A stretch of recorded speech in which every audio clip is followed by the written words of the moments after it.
How to send direct message on X or Twitter app. Let's get started. Launch your X app. Here we go. Make sure you have already logged into your account. You will land to the home page. First, you have to head towards the profile page of the person whom you want to send the direct message. For instance, I'm gonna send direct message to this one person. After you land to the profile page, over here you'll find this message kind of icon. Click on it. Now from this page you are able to send the message. You can type in your message and send it. However, for some accounts you won't be able to send the direct message. You can see that for this account, message icon is not available over here. That means this person has disabled direct message. You can also check your settings if you have enabled direct message on your account or not. For that, head back. Now at the top left corner you can find your profile icon. Click on it.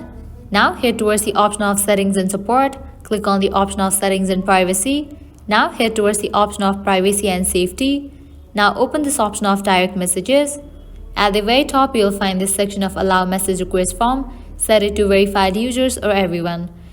This way people will be able to send you direct message. Well, this is how you can easily send direct message on Twitter or X account.